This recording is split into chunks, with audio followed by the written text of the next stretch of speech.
Engkaulah yang menggendongku,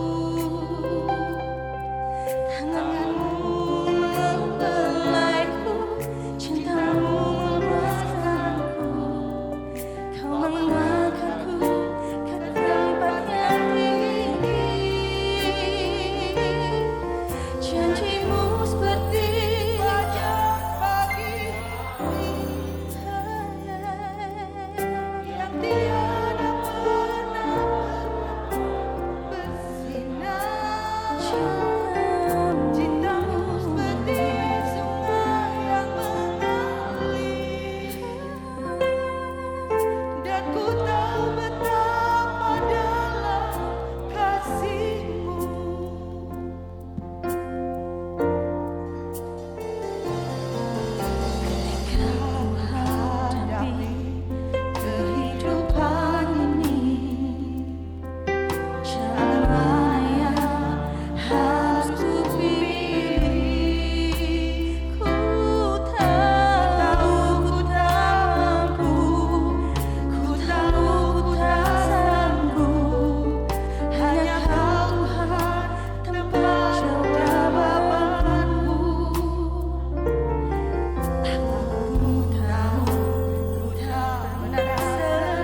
Haleluya, sungguh Kau Allah yang maha kuasa. Engkau Allah yang besar, Allah yang baik, Allah yang layak dipuji dan kami agungkan. Terpujilah nama-Mu Tuhan. Engkau besar, Engkau luar biasa Tuhan Yesusku. Terima kasih Tuhan buat kesempatan yang indah pada pagi ini.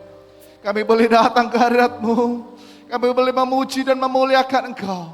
Allah yang hidup, Allah yang begitu mengasihi kami. Janji-Mu, kasih-Mu sungguh luar biasa Tuhan dalam hidup kami. Terima kasih Tuhan. Kami mau tinggikan dan memuliakan Engkau. Sebab Engkau baik, Engkau luar biasa dalam hidup kami. Terima kasih Tuhan Yesus, syukur terima kasih. Sebentar kami akan mendengar firman-Mu Tuhan, urapi hamba-Mu Tuhan. Singkapkan rahasia firman-Mu, supaya setiap kami semua yang hadir di tempat ini Tuhan Yesus, boleh mengerti apa yang menjadi kehendak-Mu Tuhan. Jamah setiap pribadi lepas pribadi. Urapi juga hamba-Mu Tuhan, berbicara mulut lidah hamba-Mu. Supaya setiap kami semua boleh mengerti apa yang kehendak-Mu Tuhan. Dan berikan kami kekuatan Tuhan Yesus. Roh Kudus yang tolong kami pimpin, beri kekuatan kami untuk jadi pelaku-pelaku firman-Mu. Supaya hidup kami Tuhan boleh makin hari makin berkenan dan menyenangkan hati-Mu. Terima kasih Tuhan Yesus. Terima kasih. Kami sambut berkat firman-Mu Tuhan. Hanya di dalam nama Tuhan Yesus Kristus kami sudah berdoa mengucap syukur. Haleluya. Amin. Puji nama Tuhan, Bapak Ibu Saudara yang terkasih di dalam Tuhan. Bersyukur buat kebaikan Tuhan, bersyukur buat kasih setia Tuhan di dalam kehidupan kita. Kita boleh ada sebagaimana kita ada, sehat, kuat dalam lindungan Tuhan. Amin. Puji nama Tuhan. Tidak berlambatan kita mengambil Alkitab kita sama-sama buka di dalam surat Efesus pasal yang kelima. Efesus pasalnya yang kelima, kita akan membaca mulai daripada ayat yang ke-15 sampai ayatnya yang ke-20. Efesus pasal yang kelima, mulai ayat 15 kita baca, dan saya rindu Bapak Ibu Saudara kita baca ayat ini bergantian.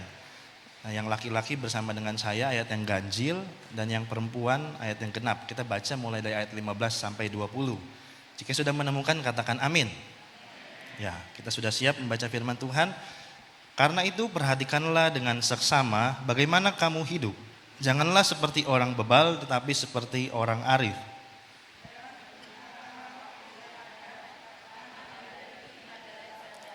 Sebab itu janganlah kamu bodoh, tetapi usahakanlah supaya kamu mengerti kehendak Tuhan.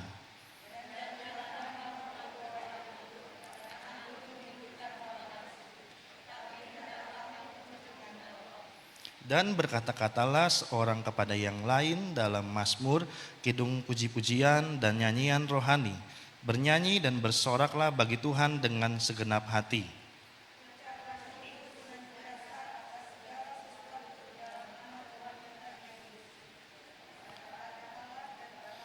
Ya, saya rindu untuk kita membaca ayat yang ke-20 bersama-sama. 2, 3.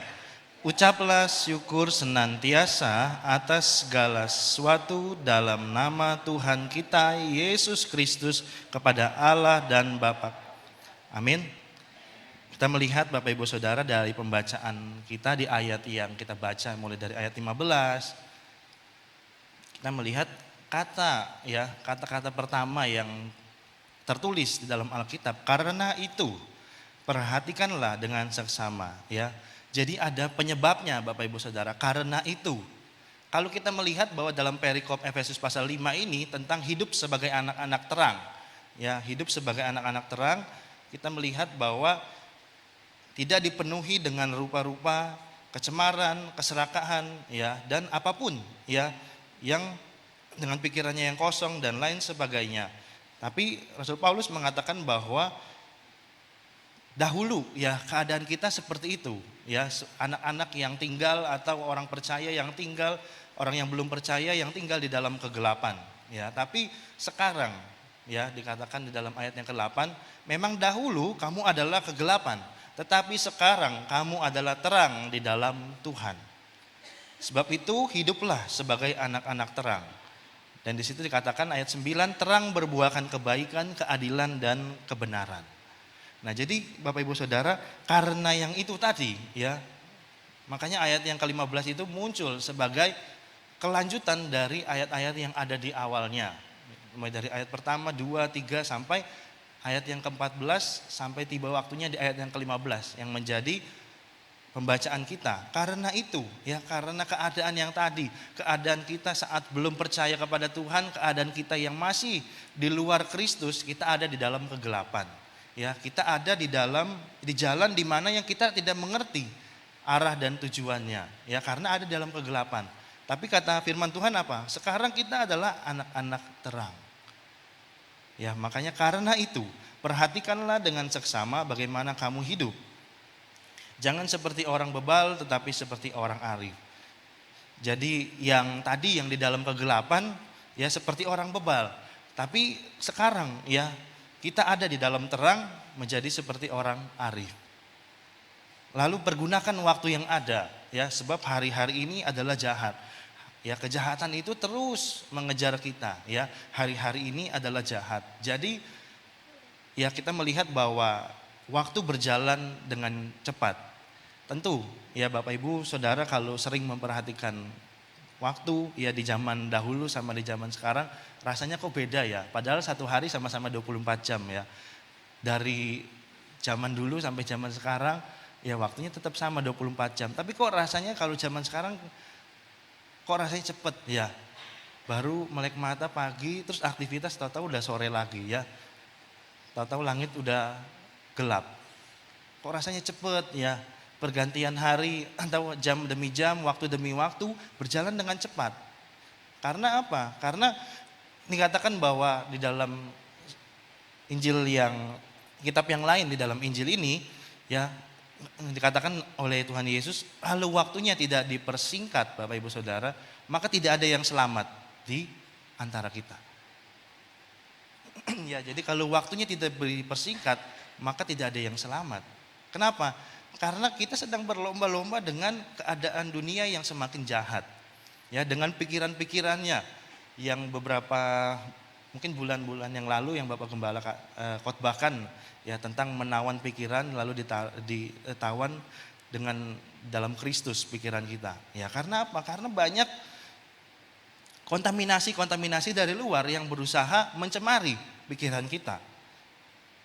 Makanya kita dikatakan bahwa mempergunakan waktu yang ada karena hari-hari ini adalah jahat. Saya sering katakan bahwa hari-hari ini adalah jahat semakin atau dikatakan dalam terjemahan yang lain semakin hari bertambah jahat. Apa buktinya? Saya melihat hal-hal yang simpel saja dalam kehidupan sehari-hari ya. Jikalau di sekolah ya, jikalau anak-anak atau ketika kita di sekolah lah ya. Mungkin ya kita tahu anak-anak diajar dengan pelajaran-pelajaran yang ada ya.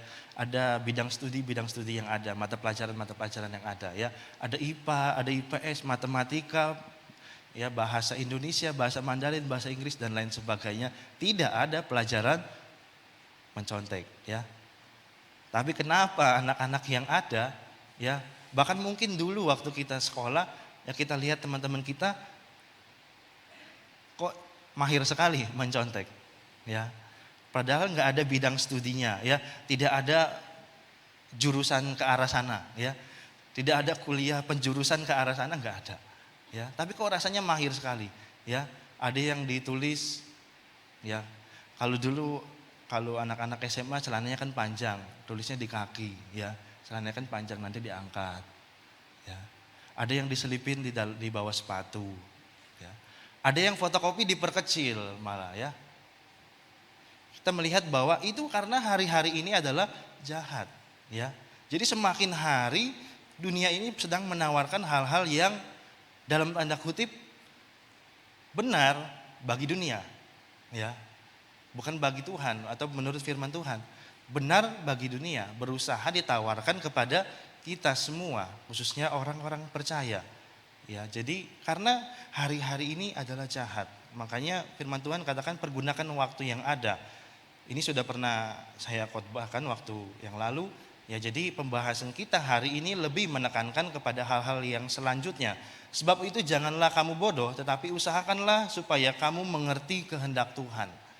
Jadi kalau kita melihat di dalam ayat yang ke-17, definisi kata bodoh ini bukan tidak bisa secara intelijensi ya, memiliki kelemahan atau kekurangan secara intelijensi dalam pelajaran-pelajaran tertentu atau dalam keadaan-keadaan tertentu ya, kita tidak mengerti dan lain sebagainya, bukan ya. Tapi yang dimaksud definisi kata bodoh di dalam ayat ini adalah di saat kita tidak mengerti kehendak Tuhan, kita tidak mengerti apa yang benar menurut firman Tuhan dan apa yang salah menurut firman Tuhan. Kita nggak ngerti, di situ dikatakan kita menjadi bodoh ya.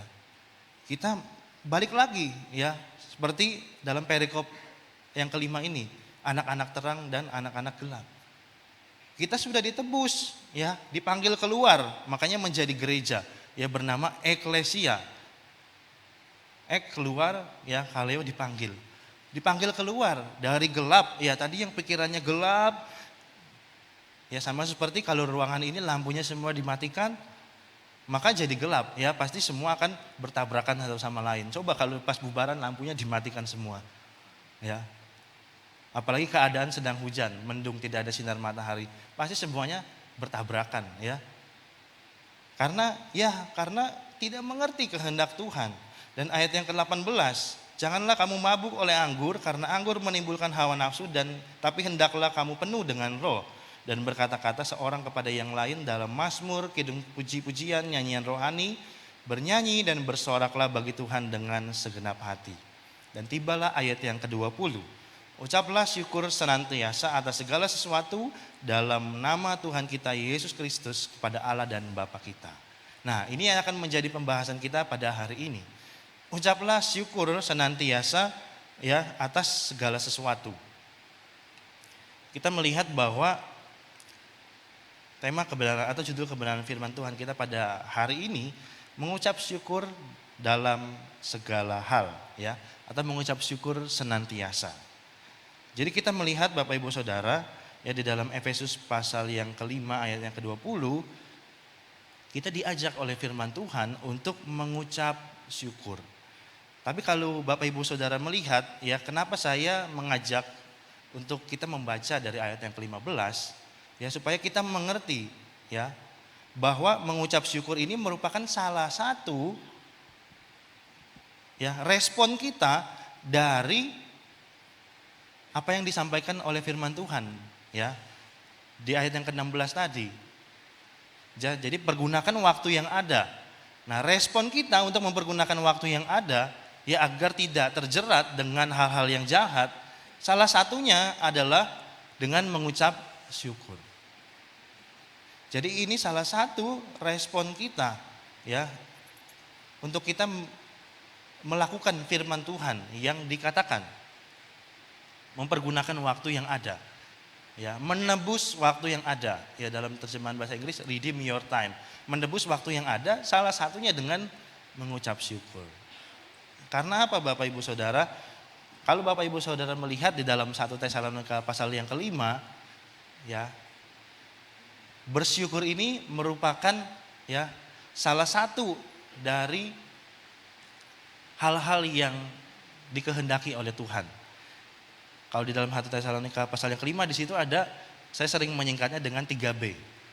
Yang pertama berdoa ya, yang kedua bersukacita, yang ketiga bersyukur. Jadi ada di dalam kelompok 3B ini. Berdoa udah ya, bersukacita udah, tapi jangan sampai kita sukacitanya tidak seperti apa yang difirmankan oleh Tuhan ya. Ada sindrom yang bernama sindrom sloth Bapak Ibu Saudara. Senang lihat orang susah, susah lihat orang senang ya. Itu bukan sukacita yang dikatakan oleh firman Tuhan. Tapi sukacita yang dikatakan oleh firman Tuhan adalah sukacita ketika melihat jiwa-jiwa datang kepada Tuhan. Sukacita ketika kita melakukan kehendak Tuhan. Sukacita kalau kita melakukan firman Tuhan. Itu sukacita yang dimaksudkan oleh Tuhan ya. Jadi ucapan syukur ini atau bersyukur ini salah satu dari antara 3B ini. Berdoa, bersukacita dan bersyukur Bapak Ibu Saudara. Kita melihat salah satu tokoh Alkitab yang menjadi acuan kita, yang kita akan melihat di dalam pemberitaan firman kita hari ini adalah tentang tokoh yang tidak asing bagi kita, yaitu Ayub. Ya, seorang tokoh yang tinggal di tanah Uz. Alkitab katakan ya di dalam pasal pertama ayat-ayat yang awal dikatakan bahwa Ayub ini seorang yang saleh, takut akan Tuhan, ya. Tapi juga tidak lupa dia adalah orang yang diberkati Tuhan secara finansial, ya. Dia seorang yang kaya di tanah Uz. Tapi kita melihat bahwa hal-hal yang ditimpakan kepada Ayub, hal-hal yang dialami oleh Ayub adalah hal-hal yang tidak menyenangkan. Dari sini kita tahu ya, karakteristik bersyukur ya baik suka maupun duka. Ya, karakteristik dari bersyukur itu harus dilakukan baik suka maupun duka. Dan karakteristik bersyukur paling sulit dilakukan waktu susah. Ya. Paling sulit kalau dilakukan waktu ada suka ada duka, waktu berduka. Coba bayangkan Bapak Ibu Saudara, kita sedang susah, sedang berduka, sedang merana dan lain sebagainya, ya kita disuruh bersyukur. Tapi ya seperti judul firman Tuhan kita pada pagi hari ini, mengucap syukur senantiasa. Tentu bukanlah sebuah hal yang mudah. Ada seorang teman saya, dia bercerita ya waktu itu karena kita sedang pelayanan, terus naik mobil bak terbuka ya bersama dengan sapi waktu itu kan panas, terus dia cerita guyon-guyon. Dia bilang waktu itu ada pengerja di rumah dia, kebetulan anak gembala di Bali. Waktu itu ada pengerja di rumah waktu dia kecil. Pernah satu kali waktu ada ibadah kedukaan Bapak Ibu Saudara. Nah pengerja ini baru baru tiba di situ, belum lama lah. Terus disuruhlah sama papanya dia ini, papanya teman saya. Kamu pimpin ya ibadah kedukaan, layani, puji-pujian. Ya ibadah seperti biasa lah ya, datang ibadah dan lain sebagainya. Terus yang tidak disangka-sangka Bapak Ibu Saudara, dia angkat lagu. Mari saudara kita angkat lagu pujian. Hari ini kurasa bahagia. Wah, ya. Papanya teman saya ini langsung nunduk ya sebagai gembala. Waduh, gimana ini keluarga yang berduka, keluarga yang ditinggalkan. Ini bagaimana responnya ya. Setelah ibadah itu ya dia dimarahi ya sama papanya teman saya. Kamu ya apa toh? Angkat lagu hari ini kurasa bahagia. Loh, katanya mengucap syukur senantiasa Om, bersukacita senantiasa. Ya tapi enggak gini juga ya. Di ibadah kedukaan di depan peti jenazah orang-orang pada nangis, kamu angkat lagu hari ini kurasa bahagia, ya kan? Nah, itu ya bukan bersukacita yang seperti itu Bapak Ibu Saudara ya. Bukan bersukacita ya ketika orang yang ada sedang meninggal dan lain sebagainya, bukan bersukacita seperti itu ya, bukan bersyukur seperti itu, tapi bersyukur atas semua kebaikan Tuhan. Ya tokoh Ayub ini mengalami banyak hal yang tidak mengenakan dalam kehidupannya. Kita tahu bahwa Ayub ini punya harta yang sangat banyak. Tuhan izinkan harta itu hilang, ya. Harta itu dirampas oleh musuh-musuh yang ada. Baik harta benda maupun harta-harta kekayaan di dalam kehidupannya yang berupa ternak diambil oleh musuh. Bahkan rumahnya pun roboh. Bahkan tidak sampai di situ, anak-anaknya meninggal semua.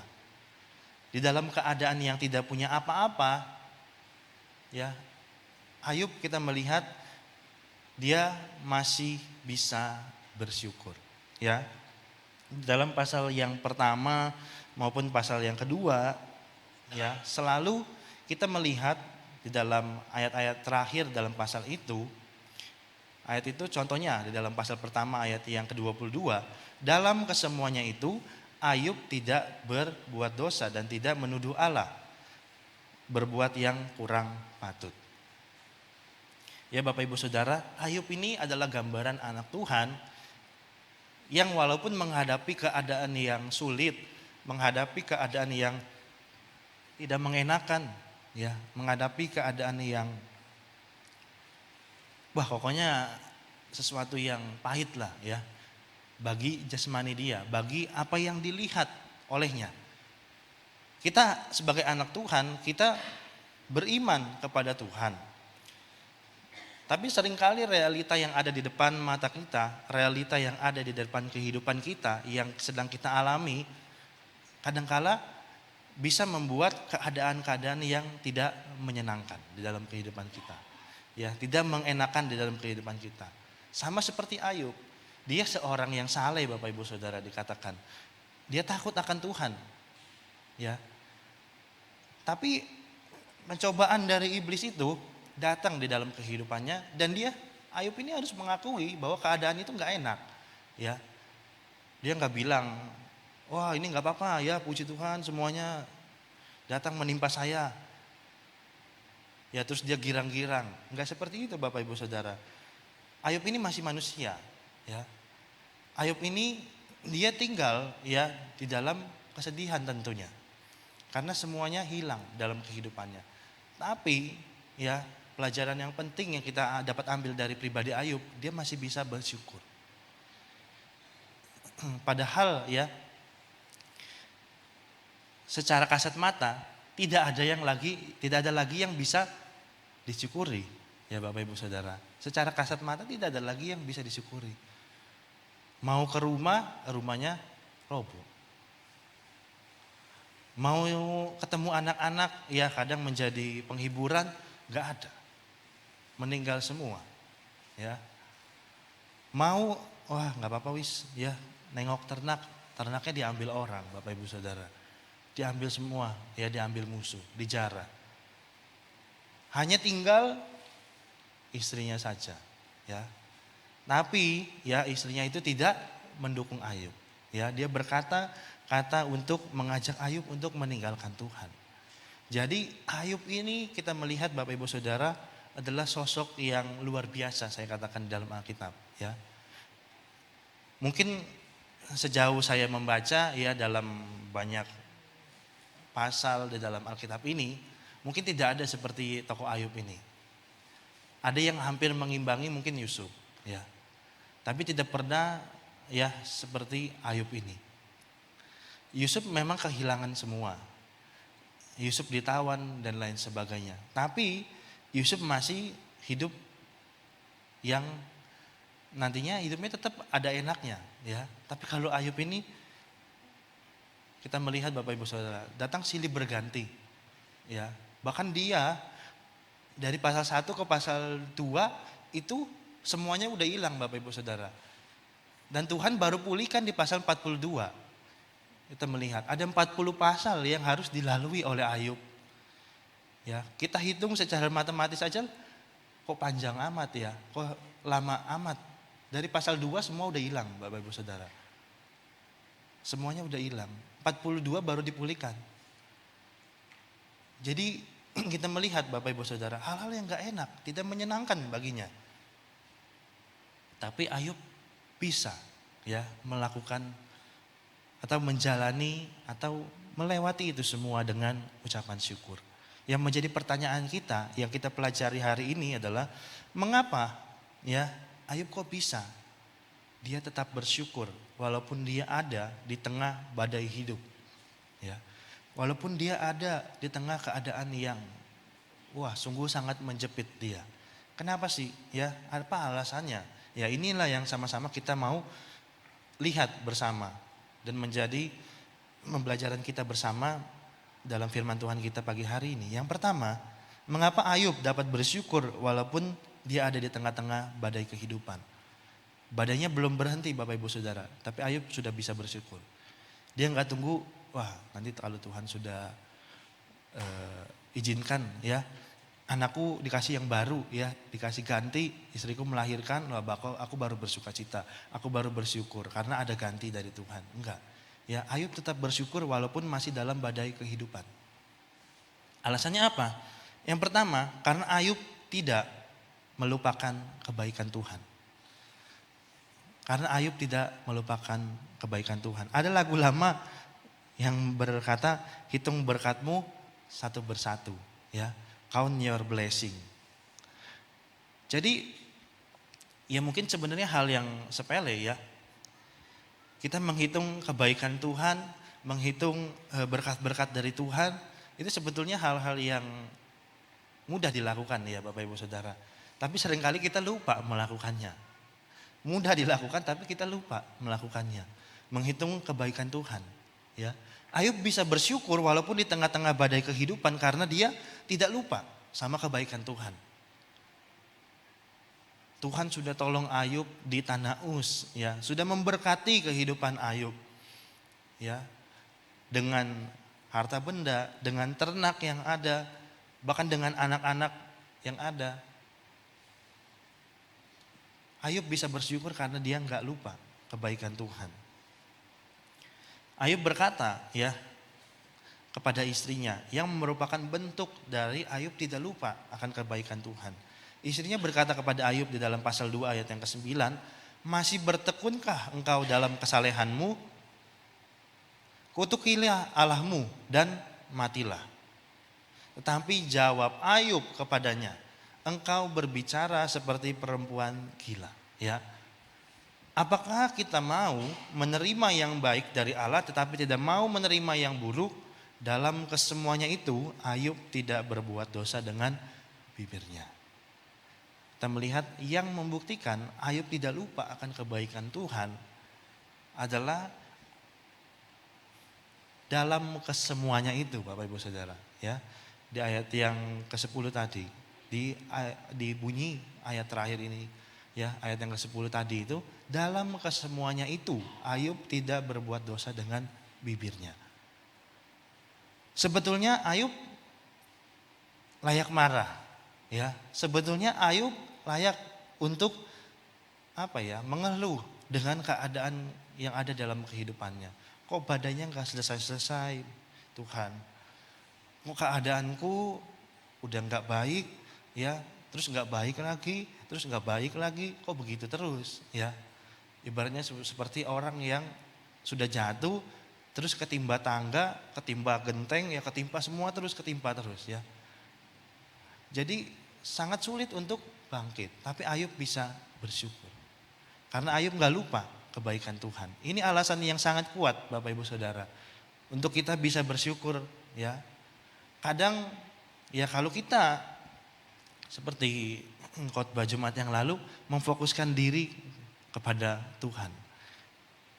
Ada satu cerita klasik, ya. Ada satu cerita klasik. Ada seorang bapak di sebuah gereja. Ya, dia kesel, ya. Dia marah dan lain sebagainya. Dengan keadaan-keadaan yang dialami. Terus juga dia rasa bahwa, wah, ini semua teman-teman seiman gak ada yang mengerti aku. Ya, dan lain sebagainya. Akhirnya dia menggerutu, dia marah, mengeluh dan lain sebagainya. Sampai akhirnya dia memberanikan diri untuk berkata kepada pendetanya. Dia temui pendetanya, dia berkata, Om, hari ini adalah ibadah terakhir saya di sini. Loh kenapa? Saya udah capek Om, ya. Teman-teman seiman gak ngerti saya, ya. Terus kehidupan saya, wah, karir saya, rumah tangga saya, wah pokoknya semua pahit Om.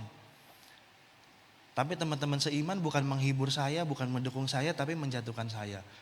Ya udah saya merasa ya mungkin saatnya saya tidak di sini lagi lah Om. Ya, hari ini adalah ibadah saya terakhir. Nah, lalu pendeta ini ya karena dipenuhi oleh hikmat Tuhan, dia berkata, ya dia awalnya memberikan sebuah alasan-alasan yang untuk menenangkan bapak ini. Tapi bapak ini tetap, wah nggak usah lah Om lah, saya udah capek begini-begini terus. Ya, sampai akhirnya bapak gembala ini dengan hikmat Tuhan dia berkata, ya sudah kalau begitu Pak, ya. Ya kalau bapak mengambil keputusan seperti itu, ya sudah. Tapi saya memberikan satu permintaan kepada bapak. Ya bapak, saya kasih ya sebuah gelas, nanti saya isi air. Bapak coba bawa ya dari belakang parkiran sampai di mimbar ini Pak. Bawa. Oke, kalau gitu syaratnya gampang kok. Iya, saya minta itu. Tapi airnya gak boleh tumpah Pak. sedikit pun nggak boleh tumpah. Ya nanti saya akan lihat jejaknya Bapak, nggak boleh ada percikan air. Oke kalau gitu gampang amat syaratnya. Ya dilakukanlah akhirnya. Ya dengan hati-hati dia melakukan, ya menjaga gelas itu jangan sampai goyang. Ya ada orang lewat dia berhenti dulu supaya nggak goyang gelasnya. Ya ada anak-anak sedang lari dia berhenti dulu. Ya menunggu anak-anak itu lewat, habis itu dia berjalan lagi. Ya begitu terus dia melakukan, ya dari pintu belakang, dari parkiran belakang hingga akhirnya sampai di depan mimbar dan dia berkata, Om, ini airnya sudah saya bawa seperti permintaan Om. Dan tidak ada tumpah sedikit pun airnya. Om bisa cek. Ya dicek, oh tidak ada bekas air. Terus pendetanya ini berkata, kenapa kamu bisa bawa gelas itu dari belakang? Ya, ada anak-anak yang lari sana lari sini, ada orang berlalu lalang. Kenapa kamu bisa bawa gelas itu sampai di depan dengan keadaan yang seperti semula, utuh, tidak berkurang airnya? Iya bisa lah Om. Saya coba dengan segala cara, ya. Saya terus fokus kepada gelas ini. Ada orang mau lewat, ya saya berhenti dulu. Yang penting saya fokus gelas ini supaya jangan, gimana caranya supaya tidak goyang. Ya, supaya airnya tetap tenang. Ya akhirnya Bapak Gembala ini berkata, pendeta ini berkata, terus kamu gak lihat hari ini yang ibadah, temanmu ada yang ibadah gak? Ya mana saya tahu Om, saya kan lihat gelas ini ya, supaya gelasnya sampai di depan. Saya gak tahu siapa aja yang datang, teman saya si A si B datang atau enggak, saya kan gak tahu, saya lihat gelas ini. Ya itu. Ya itu Pak, ya. Kalau Bapak fokus terus kepada gelas, ya, Bapak kan gak lihat teman Bapak si A mungkin yang menyakiti Bapak datang atau enggak, teman si B yang begini dan lain sebagainya, dan Bapak juga gak lihat yang lain. Fokus hanya kepada gelas. Gimana caranya gelasnya ini sampai kepada tujuan yang ditentukan. Sama seperti itu Pak, ya. Pandang terus kepada Tuhan, ya. Kalau kita pandang terus kepada Tuhan, ya, maka air yang Bapak bawa itu tidak akan goyang. Kalau Bapak pandang terus kepada gelas itu, airnya tidak akan goyang, akan dijaga dengan begitu rupa. Jadi Bapak Ibu Saudara, pesan dari cerita klasik ini adalah di saat kita tidak lupa akan kebaikan Tuhan, gelas kita tidak akan mudah goyang Bapak Ibu Saudara.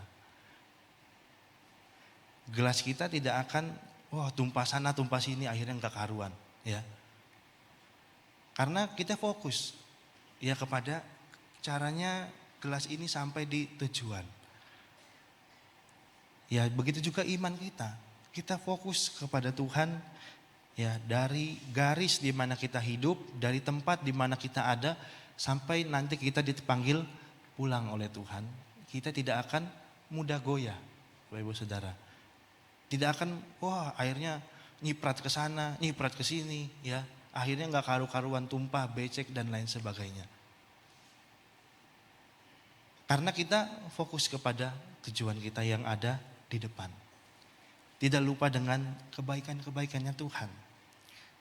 Ayub bisa bersyukur karena dia tidak lupa dengan kebaikan Tuhan. Memang realitanya enggak berubah Bapak Ibu Saudara. Anaknya ya mati tetap mati. Ya. Ternaknya yang dijarah musuh ya tetap dijarah musuh. Ya, keadaan enggak langsung berubah. Tiba-tiba musuhnya enggak tiba-tiba ketok pintu rumahnya, "Yup, ini kambingnya aku balikin. Yup, ini untanya aku balikin." Enggak, ya. Keadaan enggak berubah, tapi Ayub tetap bisa bersyukur. Ada satu kutipan dari hamba Tuhan senior yang sudah meninggal. Saya tertarik dengan ungkapannya. Dia di situ menulis, dengan iman yang kecil kamu bisa memindahkan gunung. Tapi yang luar biasanya kamu tetap beriman walaupun gunung tidak pindah. Ya dia tetap beriman walaupun gunungnya nggak pindah. Ya, walaupun masalahnya nggak langsung selesai. Ya, istrinya nggak tiba-tiba langsung melahirkan 7 anak, kembar 7 untuk menggantikan anaknya yang mati. Ya, anaknya 7 tambah 3 10, ya, nggak langsung melahirkan 10 supaya menggantikan anaknya yang mati, nggak terjadi juga seperti itu Bapak Ibu Saudara. Tapi Ayub tetap bersyukur karena dia nggak lupa kebaikan Tuhan.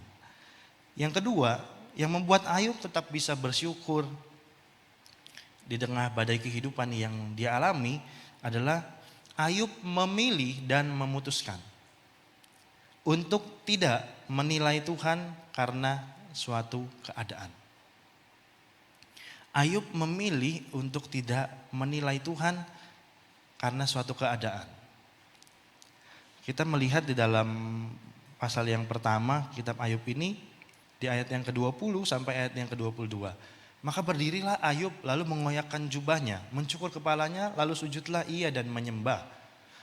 Katanya, dengan telanjang aku keluar dari kandungan ibuku, dengan telanjang juga aku akan kembali ke dalamnya. Tuhan yang memberi, Tuhan yang mengambil, terpujilah nama Tuhan. Dalam kesemuanya itu, Ayub tidak berbuat dosa dan tidak menuduh Allah berbuat yang kurang patut. Kesaksian Rasul Paulus di dalam kitab Korintus pasal yang ke-5. Rasul Paulus berkata, pasal 5 ayat yang ke-16, kitab 2 Korintus, sebab itu kami tidak lagi menilai seorang pun menurut ukuran manusia. Dan jika kami pernah menilai Kristus, menilai Tuhan menurut ukuran manusia, sekarang kami tidak lagi menilainya demikian. Ayat itu dalam terjemahan firman Allah yang hidup dikatakan bahwa kesalahan, Paulus ini mengakui kesalahannya. Kesalahan saya dahulu ialah memandang Kristus hanya sebagai manusia sama seperti saya. Alangkah bedanya pandangan saya sekarang. Jadi kita melihat ya dari pengalaman Rasul Paulus Bapak Ibu Saudara.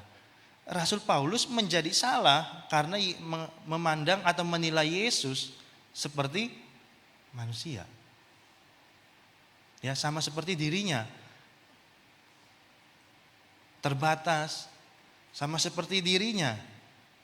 Tidak berdaya, sama seperti dirinya. Yang memiliki kelemahan, ya itulah kesalahan Rasul Paulus yang diakuinya. Dia salah menilai Tuhan. Dan kenapa Ayub bisa bersyukur di tengah badai kehidupan? Karena Ayub memilih dan memutuskan untuk tidak menilai Tuhan karena keadaan. Sebenarnya Ayub bisa menilai Tuhan ini enggak, wah Tuhan ini Allah yang aku sembah, aku begitu saleh, aku enggak pernah lupa untuk buat mezbah persembahan. Ya bahkan anakku kalau setiap menyelenggarakan pesta, dia pesta sana sini, aku takut mereka berdosa, aku bawa persembahan kepada Tuhan.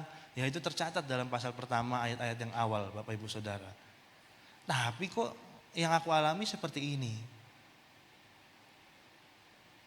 Tapi Ayub mengambil keputusan yang tepat Bapak Ibu Saudara. Dia tidak mau menilai Tuhan karena keadaan yang dialami. Di ayat yang ke-22 tadi yang sudah kita bacakan. Tidak menuduh Allah berbuat, ya dalam kesemuanya itu Ayub tidak berbuat dosa dan tidak menuduh Allah berbuat yang kurang patut. Jadi kita melihat yang membuat Ayub bisa bersyukur karena dia tidak menuduh Allah berbuat yang enggak. Ya. Di dalam terjemahan bahasa Indonesia masa kini, ayat itu berkata, jadi meskipun Ayub mengalami segala musibah itu, ia tidak berbuat dosa dan tidak mempersalahkan Allah. Dia memilih untuk tidak menyalahkan Tuhan. Ya, dia memilih untuk tidak mengkambing hitamkan Tuhan. Ini yang membuat Ayub bisa bersyukur. Dia memutuskan, ya dia menentukan, dia memilih Bapak Ibu Saudara untuk tidak menilai Tuhan. Karena keadaan yang dia alami. Dia gak bilang, wah Tuhan ini gak adil, gak fair.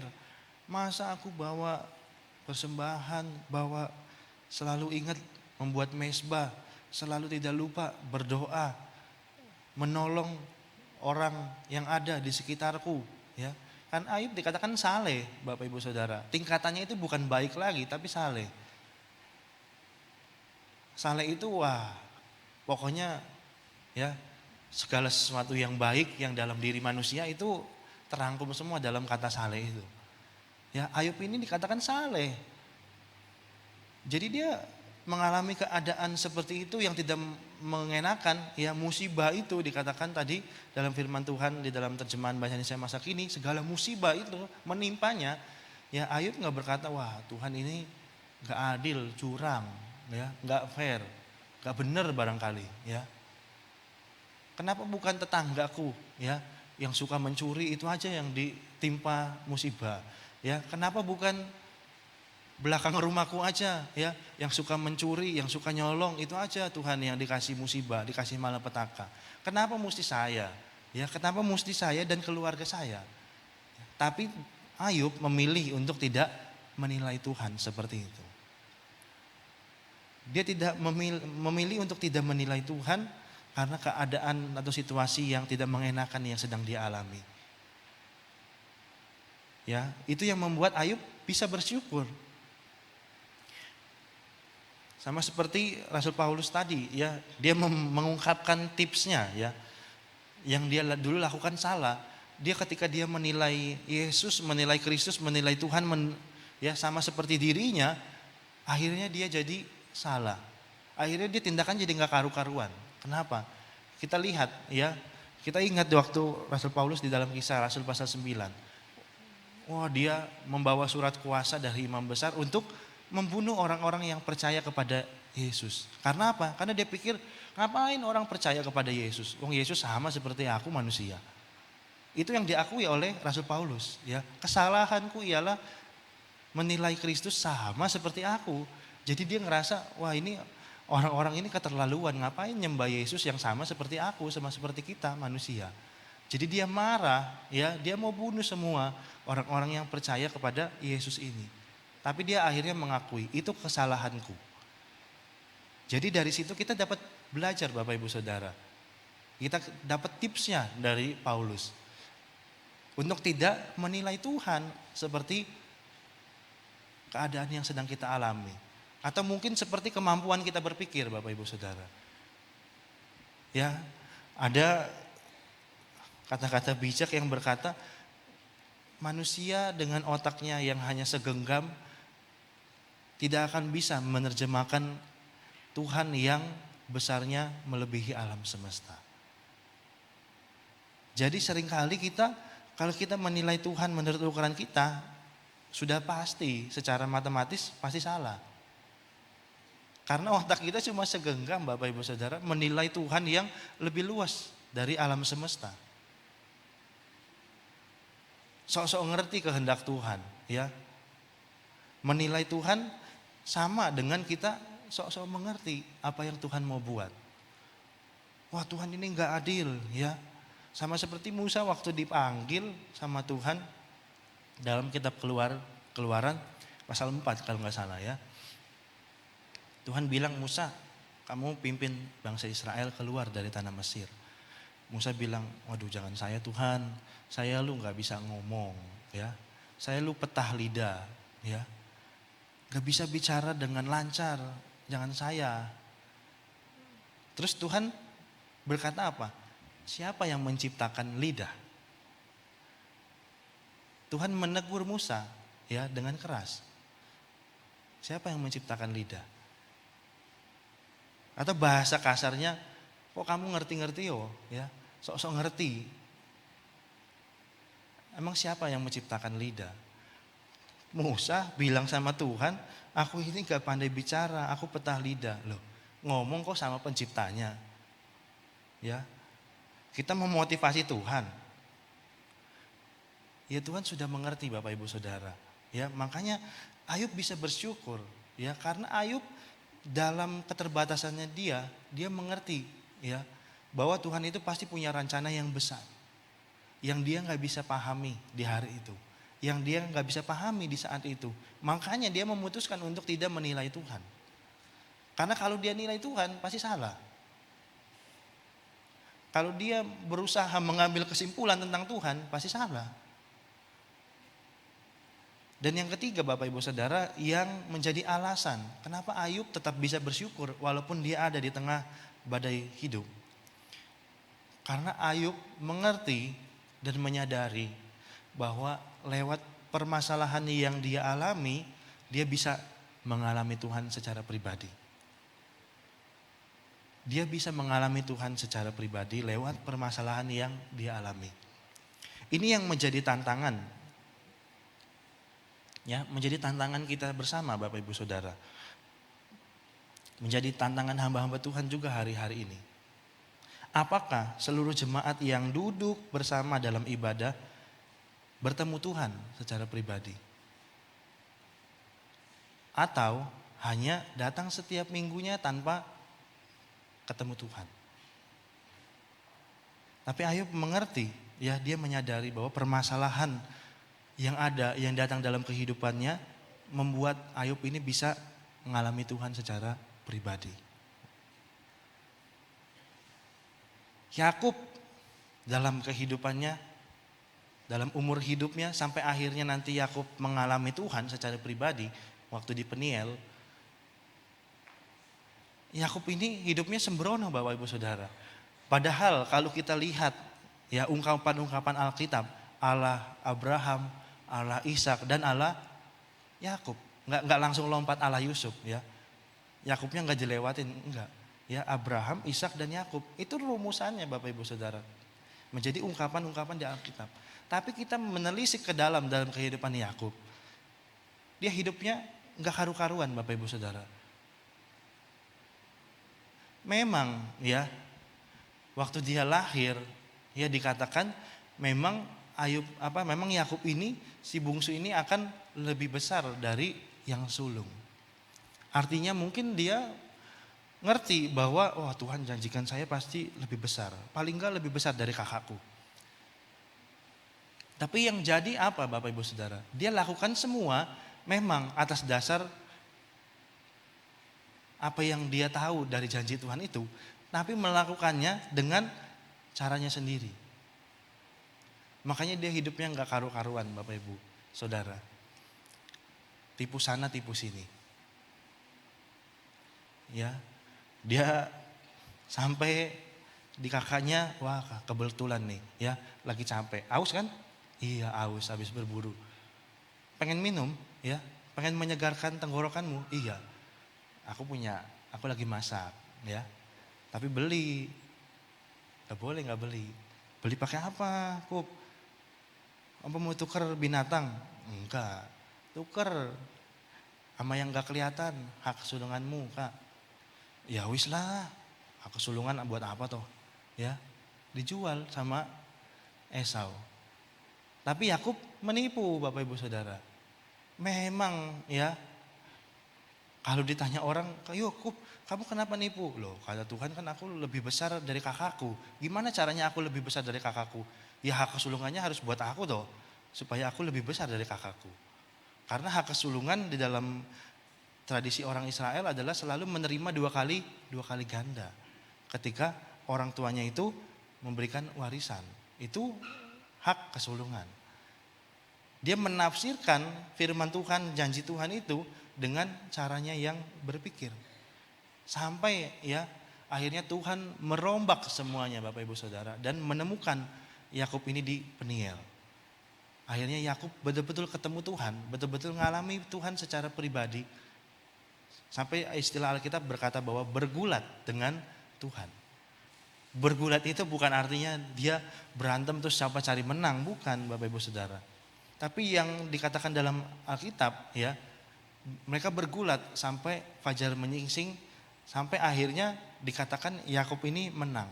Yakub ini menang bukan berarti lawannya ini malaikat Tuhan ini, malaikat Tuhan yang merupakan Tuhan itu sendiri babak belur, terus Yakub keluar angkat sabuk, angkat tangan, ya pemenang. Bukan seperti itu Bapak Ibu Saudara. Bukan seperti gambaran-gambaran yang ada di dunia yang kita sering lihat. Tapi yang dimaksud menang adalah karena orang yang bergulat sama Yakub itu berkata, engkau sudah menang atas Allah dan atas manusia. Dan Yakub ini betul-betul mengalami Tuhan. Ya, dan Yakub ini gak bisa lupa Bapak Ibu Saudara. Karena apa? Karena pertemuan dengan malaikat Tuhan, ya pertemuan dengan Elohim itu sendiri, Tuhan itu sendiri, itu meninggalkan bekas. Ya. Yakub disentuh sendi pangkal pahanya dan Yakub menjadi pincang sampai akhir hidupnya. Jadi Yakub nggak bisa lupa Bapak Ibu Saudara. Dia ngalami Tuhan betul-betul secara pribadi. Sampai akhirnya keluarlah ayat Ibrani pasal 11 tentang saksi-saksi iman dan Yakub ada di sana. Di situ tertulis bahwa Yakub menjelang matinya dia memberkati anak Yusuf dengan bersandar pada tongkat. Bukan lagi bersandar pada dirinya sendiri, bukan lagi bersandar dengan caranya sendiri, bukan lagi bersandar dengan kebisaannya sendiri, tapi dia bersandar kepada tongkat. Padahal tongkat ini udah dari dulu dia punya Bapak Ibu Saudara. Kan dia menggembalakan kambing domba ayah mertuanya toh, paman yang akhirnya jadi ayah mertuanya Laban. Dari dulu dia udah punya tongkat itu. Tapi dia nggak pernah bersandar pada tongkat itu. Tongkat dalam Alkitab selalu berbicara tentang kuasa Tuhan. Dia nggak pernah bersandar kepada kuasa Tuhan untuk melakukan janji-janji yang Tuhan sudah berikan tadi. Dia mengandalkan cara berpikirnya. Gimana caranya supaya saya lebih besar dari kakak saya? Akhirnya dia tipu, akhirnya dia dapat hak kesulungan.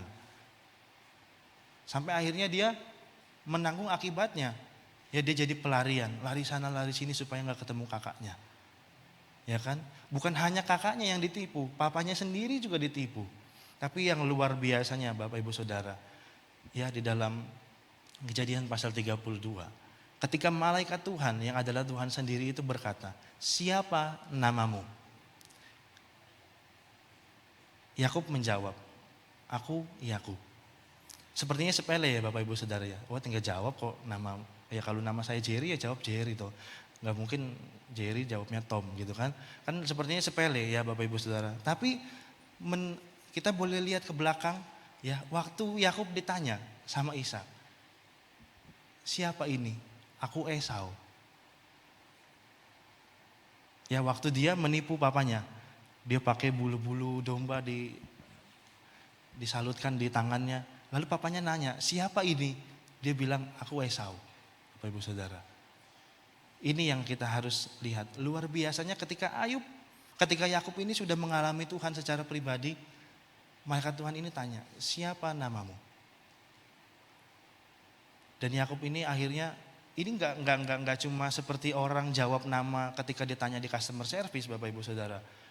"Siapa nama Bapak?" "Oh, saya Jerry." Enggak cuma seperti orang ditanya ketika di customer service, tapi Yakub ini ingat waktu dikala dulu dia bohongi papanya. "Siapa ini?" "Aku Esau, Pak." Ya, dia ingat. Makanya malaikat Tuhan katakan, ya bertanya, "Siapa namamu?" Saya yakin bahwa Yakub ini ketika menjawab, ya seluruh tubuhnya bergetar. Dia ingat waktu dia tipu papanya. "Siapa namamu?" Ya akhirnya dia bilang, ya Yakub. Kalau dia tidak mengaku saat itu namanya Yakub Bapak Ibu Saudara, maka tidak ada berkat Tuhan turun. Malaikat Tuhan tidak memberkati Yakub kalau dia gak bilang namanya Yakub. Jadi kita melihat Bapak Ibu Saudara lewat permasalahan Ayub benar-benar bisa ngalami Tuhan secara pribadi. Dia menjadi tantangan kita sebagai anak Tuhan, sebagai umat Tuhan di akhir zaman. Apakah ketika setiap kita beribadah kepada Tuhan, kita mengalami Tuhan secara pribadi? Saya tertarik, dulu saya pernah baca ya warta jemaat dari gereja Opahani Mande. Di situ saya lupa tulisan bahasa Inggrisnya apa. Cuma pada intinya tulisannya, kalau kamu ke gereja, sebelum kamu ke gereja, kamu harus ketemu kamu harus memastikan kamu ketemu Tuhan sebelum kamu sampai di gereja. Ya, jadi pengalaman Tuhan, ya pengalaman dengan Tuhan secara pribadi itu dibawa setiap hari. Gak cuma saat ada di gedung gereja. Gak cuma saat ada di rumah Tuhan waktu kebaktian atau waktu beribadah. Angkat tangan, nangis-nangis, ya pakai baju putih, atasan putih, bawahan putih, sepatu putih, jam putih, ya mungkin juga rambutnya dicat putih juga, ya kan? Semuanya putih mungkin, ya Bapak Ibu Saudara. wah angkat tangan nangis-nangis ya. Orang-orang dari zaman dulu pernah punya sindiran, wah kalau di gereja wah semuanya putih-putih kayak malaikat. Begitu keluar dari pintu gereja, wah malaikat maut datang ya. Berubah Bapak Ibu Saudara, karena apa? Nggak ngalami Tuhan secara pribadi ya. Dan Ayub ngerti, dan ini yang membuat Ayub bisa bersyukur. Karena lewat permasalahan yang dia alami, yang dia hadapi nggak enak memang. Tapi dia tahu lewat permasalahan itu dia bisa mengalami Tuhan. Itu terlihat ya, diungkapkan oleh Ayub di dalam pasal 42 ayat yang kelima. Hanya dari kata orang saja aku mendengar tentang engkau. Ya, dulu-dulunya Ayub ini saleh melakukan firman Tuhan, hanya cuma dengar doang. Oh Tuhan hebat, Tuhan dahsyat, Tuhan baik. Kata orang doang Bapak Ibu Saudara. Ya, kalau bahasa Jawanya jarine ngono ya. Ya, katanya begitu ya. Jarine sih ngono ya. Tuhan baik, iya katanya gitu. Tuhan hebat, iya katanya gitu. Tuhan adain mujizat, iya katanya sih gitu. Tapi nggak ngalami ya. Dan lanjutan ayat itu berkata, tetapi sekarang mataku sendiri memandang engkau. Ya, setelah Ayub mengalami pergumulan-pergumulan hari-hari yang berat, akhirnya Ayub bilang, sekarang mataku sendiri bisa pandang Tuhan. Aku ngerti Tuhan itu sekarang siapa. Kalau dulu cuma kata orang Tuhan baik, cuma dulu kata orang Tuhan dahsyat, Tuhan hebat, tapi sekarang aku memandang engkau sendiri. Bisa melihat sendiri untuk memandang engkau. Dan yang keempat, yang terakhir yang membuat Ayub bisa bersyukur adalah karena Ayub mengerti bahwa ucapan syukur ya dan doa itulah yang mendatangkan pemulihan atas hidupnya. Ayub mengerti bahwa ucapan syukur yang terangkum di dalam doa itulah yang mendatangkan pemulihan atas hidupnya. Ayub 42 ayat yang ke-10. Lalu Tuhan memulihkan keadaan Ayub setelah ia meminta doa untuk sahabat-sahabatnya. Dan Tuhan memberikan kepada Ayub 2 kali lipat dari segala kepunyaannya dahulu. Yang menjadi kata kuncinya adalah Tuhan memulihkan keadaan Ayub. Yang menjadi kata kuncinya itu Bapak Ibu Saudara. Jangan kita salah mengerti ya. Jangan kita malah fokus kepada 2 kali lipat yang diberikan oleh Tuhan kepada Ayub. Tapi fokuslah kepada Tuhan memulihkan keadaan Ayub. Ini yang penting. Buat apa Tuhan balikin hartanya 2 kali lipat tapi Ayub tetap tidak dipulihkan oleh Tuhan. Ya. Jadi fokusnya adalah Tuhan memulihkan keadaan Ayub. Dan yang luar biasanya Bapak Ibu Saudara, Ayub ini ditutup di dalam pasal 42 ayat 17. Dalam terjemahan baru dalam Alkitab kita tertulis, maka matilah Ayub tua dan lanjut umur. Tapi dalam terjemahan firman Allah yang hidup, di situ dituliskan bahwa akhirnya matilah Ayub dalam usia yang sangat lanjut setelah menikmati kehidupan yang baik. Karena Ayub sudah dipulihkan, dia sudah beres Bapak Ibu Saudara. Ya, beres atas kehidupannya dan dia sudah mengalami Tuhan secara pribadi, maka beres sudah hidupnya. Dan dia mati dalam usia yang sangat lanjut setelah menikmati kehidupan yang baik, kata Tuhan. Ya, jadi kita melihat Bapak Ibu Saudara dengan berakhirnya kitab Ayub, demikian juga firman Tuhan pada pagi hari ini. Kita tutup Alkitab kita bangkit berdiri bersama, kita menaikkan pujian, bersyukur selalu bagi kasih-Mu di dalam hidupku Tuhan.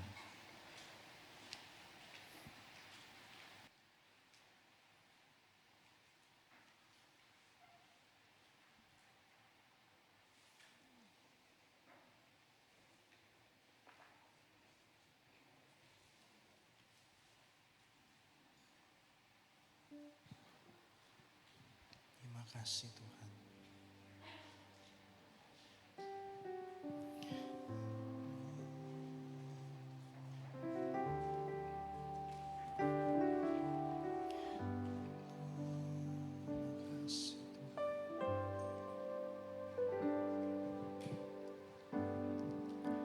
Bersyukur selalu bagi bagi kasih-Mu di dalam hidupku.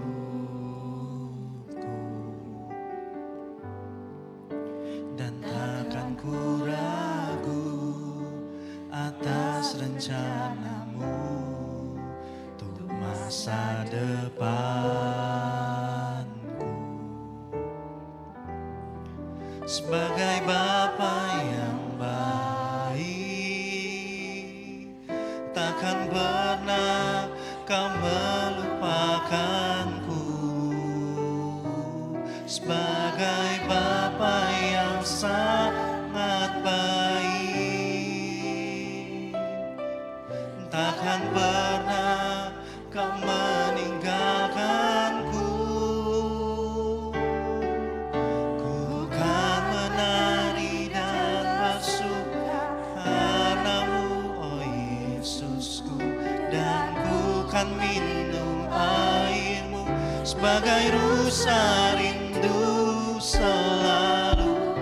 Ku hidup dalam-Mu dan hidup di dalam-Mu, oh Yesusku, Kau sangat ku cinta. Naikkan pujian ini dari awal. Bersyukur selalu, bersyukur selalu bagi kasih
Kami bersyukur Tuhan, biar lewat firman-Mu boleh membawa kami sidang jemaat Tuhan. Untuk mengingat kebaikan Tuhan. Bapa kami, Bapa yang baik, Bapa yang penuh dengan kasih kepada kami sidang jemaat Tuhan. Biarlah kami senantiasa mau bersyukur kepadamu Tuhan. Apa yang Kau sudah berikan bagi kami ya Tuhan. Terlebih bersyukur buat keselamatan jiwa yang Kau sudah berikan bagi kami ya Tuhan. Terima kasih Tuhan, terima kasih. Engkau ampuni Tuhan kalau di antara kami sidang jemaat Tuhan yang bersungut-sungut kepada Tuhan, yang menyalahkan Engkau Tuhan. Tetapi lewat firman-Mu Tuhan, Engkau mau ampuni kami dan Engkau mau berikan hati kami untuk mengingat kebaikan-Mu yang Engkau sudah berikan kepada kami ya Tuhan. Terima kasih Tuhan, Engkau memberkati kami sidang jemaat Tuhan yang sudah mendengar firman-Mu untuk membawa kami untuk tetap ingat kebaikan Tuhan dan kami untuk bersyukur kepada Tuhan saja ya Tuhan. Terima kasih Tuhan buat kasih-Mu, terima kasih buat kemurahan-Mu ya Tuhan. Biarlah setiap jiwa yang sudah datang pada pagi hari ini, Roh Kudus yang akan meteraikan firman-Mu di dalam setiap hati kami, sehingga kami boleh tetap mengingat kebaikan-Mu, kami boleh tetap bersyukur, kami tetap mengasihi Engkau, kami boleh tetap setia di dalam pengiringan kami kepada Tuhan saja. Terima kasih Tuhan, Engkau berkati kami semua yang sudah hadir pada pagi hari ini. Apapun yang menjadi doa kami, apapun yang menjadi kerinduan kami, Tuhan senantiasa menolong kami dan Engkau senantiasa memberikan kekuatan iman dalam kami mengiring Engkau saja ya Tuhan. Terima kasih Tuhan, berkati kami semua dan Roh Kudus akan meteraikan firman-Mu di dalam setiap hati kami dan doa kami mohonnya di dalam nama Tuhan Yesus Kristus kami berdoa. Haleluya.